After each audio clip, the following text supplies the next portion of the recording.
Ukraine সংকট সমাধানে ট্রাম্পের বিতর্কিত প্রস্তাব, দোনবাস হস্তান্তরের বিনিময়ে পুতিনের কাছ থেকে মিলল ন্যাটোর মতো নিরাপত্তার নিশ্চয়তার প্রতিশ্রুতি। কিয়েভের তীব্র প্রতিক্রিয়া, ট্রাম্পের অবস্থান পিঠে ছুরি মারার মতো।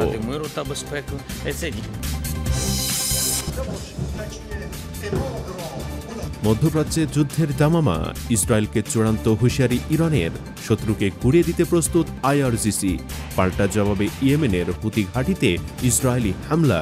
তবে বেন গুরিয়ন বিমানবন্দর অচল করে দেওয়ার দাবি হুতিদের।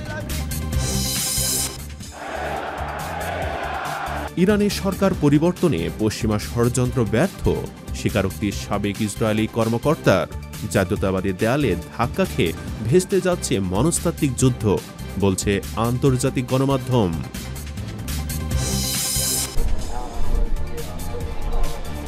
এবং নিউ ইয়র্কের ব্রুকলিনে ক্লাবে ভয়াবহ গুলিবর্ষণ, নিহত ৩, আহত অন্তত ৮। বন্দুক সহিংসতা নিয়ন্ত্রণে মেয়র অ্যাডামসের প্রচেষ্টা আবারও প্রশ্নের মুখে। দর্শক, এতক্ষণ শিরোনাম দেখছিলেন, এবার বিস্তারিত। ইউক্রেন যুদ্ধের অবসানে নতুন এক কূটনৈতিক চাল, যা একই সাথে তৈরি করেছে আশা এবং তীব্র বিতর্ক। আলাস্কায় রুশ প্রেসিডেন্ট ভ্লাদিমির পুতিনের সাথে বৈঠকের পর মার্কিন প্রেসিডেন্ট ডোনাল্ড ট্রাম্প এমন এক শান্তি প্রস্তাব দিয়েছেন, যা কিয়েভকে ফেলেছে চরম অস্বস্তিতে। ভূখণ্ড ছাড়ার বিনিময়ে মিলেছে ন্যাটোর আদলে নিরাপত্তা নিশ্চয়তার এক অভূতপূর্ব প্রতিশ্রুতি। নিউ ইয়র্ক টাইমসের প্রতিবেদন অনুযায়ী প্রেসিডেন্ট ট্রাম্প ইউরোপীয় নেতাদের কাছে যে শান্তি প্রস্তাব দিয়েছেন, তাতে ইউক্রেনকে রাশিয়ার কাছে পুরো দোনবাস অঞ্চল ছেড়ে দিতে হবে। এর বিনিময়ে পুতিন ইউক্রেনকে শক্তিশালী নিরাপত্তা নিশ্চয়তা দিতে সম্মত হয়েছেন। ট্রাম্পের বিশেষ দূত স্টিভ উইটকফ সিএনএনকে জানিয়েছেন, এ নিরাপত্তা ব্যবস্থা হবে ন্যাটোর আর্টিকেল 5 এর মতোই শক্তিশালী, যেখানে ইউক্রেনের ওপর হামলা হলে তা চুক্তি স্বাক্ষরকারী সব দেশের ওপর হামলা হিসেবে গণ্য হবে। উইটকফ এটিকে একটি গেম চেঞ্জিং মুহূর্ত বলে অভিহিত করেছেন। তবে এই প্রস্তাব ইউক্রেনের জন্য বিনা মেঘে বজ্রপাতের মতো। ফিনান্সিয়াল টাইমসকে দেওয়া এক সাক্ষাৎকারে ইউক্রেনের একজন ঊর্ধ্বতন কর্মকর্তা এই প্রস্তাবকে বিশ্বাসঘাতকতা এবং পিঠে ছুরি মারার শামিল বলে বর্ণনা করেছেন। তার মতে, ট্রাম্প কেবল একটি দ্রুত চুক্তি সম্পাদন করতে চাইছেন, যা ইউক্রেনের সার্বভৌমত্বের বিনিময়ে অর্জিত হবে। ফেব্রুয়ারিতে হোয়াইট হাউসে ট্রাম্প ও জেলেনস্কির মধ্যে যে উত্তপ্ত বৈঠক হয়েছিল, তারপর এই প্রস্তাব সম্পর্কের ক্ষতকে আরও গভীর করেছে।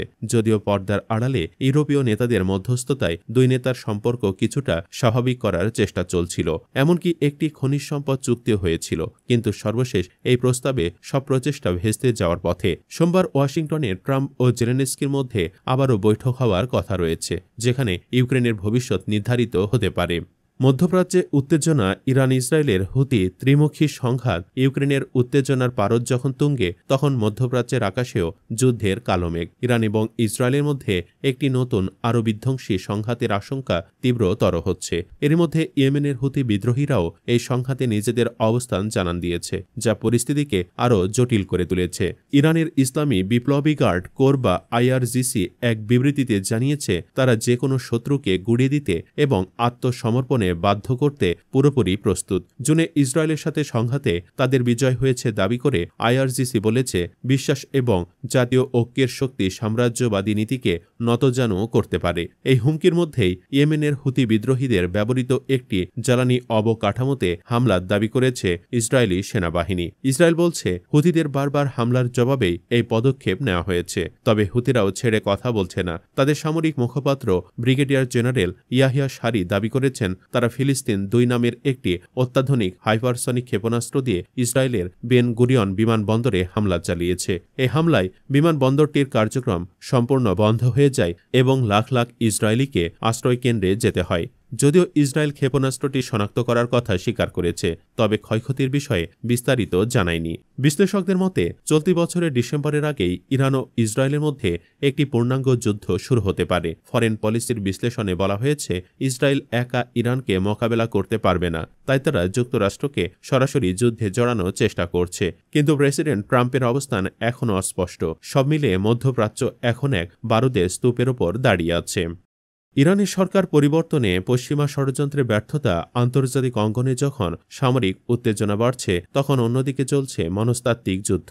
ইরানকে ভেতর থেকে অস্থিতিশীল করতে যুক্তরাষ্ট্র ও ইসরায়েলের দীর্ঘদিনের প্রচেষ্টা যে ব্যর্থ হয়েছে, তা এখন স্বীকার করছেন খোদ ইসরায়েলি কর্মকর্তারাই। ইসরায়েলের প্রতিরক্ষা মন্ত্রণালয়ের সাবেক গবেষক ইহুদ এহলাম সম্প্রতি বিবিসি ফার্সিকে দেওয়া এক সাক্ষাৎকারে খোলাখুলি স্বীকার করেছেন, ইসরায়েল ইরানে পরিবর্তন চাইছে, কিন্তু তা ঘটানো সামর্থ্য আমাদের নেই। তার মতে, ইরানের সরকার পরিবর্তনের জন্য প্রয়োজনীয় উপাদান ইসরায়েলের হাতে নেই। ইসরায়েলি প্রধানমন্ত্রী বেনিয়ামিন নেতানিয়াহু সম্প্রতি পানির সংকটকে পুঁজি করে ইরানি জনগণকে রাস্তায় নামার আহ্বান জানিয়েছিলেন, কিন্তু এহলাম বলছেন এই কৌশল অকার্যকর, কারণ ইরানের বিরোধী দলগুলো অত্যন্ত দুর্বল এবং তাদের সংগঠিত করার মতো কোনো ক্যারিসমেটিক নেতা নেই। বিশেষজ্ঞদের মতে, পশ্চিমা ইসরায়েলি দৃষ্টিভঙ্গি ইরানের মাঠ পর্যায়ের বাস্তবতা থেকে সম্পূর্ণ ভিন্ন।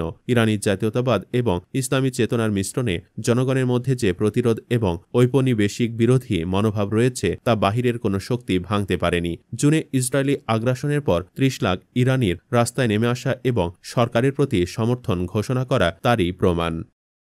নিউ ইয়র্কের ব্রুকলিনে ক্লাবে ভয়াবহ গুলিবর্ষণ, নিহত ৩, আহত অন্তত ৮। বিশ্বের ভূরাজনৈতিক উত্তেজনার খবরের পর এবার নজর ফেরানো যাক যুক্তরাষ্ট্রের অভ্যন্তরীণ পরিস্থিতির দিকে। বন্দুক সহিংসতা নিয়ন্ত্রণে মেয়র এরিক অ্যাডামসের কঠোর অবস্থানের পরও নিউ ইয়র্ক শহরে ঘটল এক ভয়াবহ গুলিবর্ষণের ঘটনা। নিউ ইয়র্কের ব্রুকলিনের একটি জনাকীর্ণ ক্লাবে রবিবার মধ্যরাতে বন্দুকধারীর গুলিতে অন্তত ৩ জন নিহত এবং ৮ জন আহত হয়েছেন। পুলিশ কমিশনার জেসিকা টিশ জানিয়েছেন, ক্রাউন হাইটস এলাকার test of the city lounge নামের ক্লাবে কোনো বিরোধের জেরে এই হামলা চালানো হয়। তদন্তকারীরা ঘটনাস্থল থেকে কমপক্ষে ৩৬টি গুলির খোসা এবং নিকটবর্তী একটি সড়ক থেকে একটি আগ্নেয়াস্ত্র উদ্ধার করেছেন। আহতদের হাসপাতালে ভর্তি করা হয়েছে, তবে তাদের অবস্থা গুরুতর নয় বলে জানানো হয়েছে। এই ঘটনা এমন এক সময় ঘটল যখন নিউ ইয়র্ক শহরে বন্দুক সহিংসতা রেকর্ড পরিমাণ কমে এসেছে বলে দাবি করা হচ্ছিল। জুলাই মাসে শেষে ম্যানহাটনে আরেকটি বন্দুক হামলায় ৫ জন নিহত হয়েছিলেন। বারবার এ ধরনের ঘটনা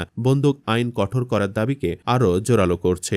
দর্শক, কূটনীতির জটিল চাল থেকে যুদ্ধক্ষেত্রে নির্মম বাস্তবতা, সারা বিশ্বেই যেন ক্ষমতার এক নতুন বিন্যাস চলছে। প্রতিটি ঘটনায় একে অপরের সাথে জড়িত, যা আগামী দিনের বিশ্বকে এক অনিশ্চিত ভবিষ্যতের দিকে ঠেলে দিচ্ছে। বিশ্ব সংবাদের আজকের আয়োজন এখানেই শেষ করছি। আমাদের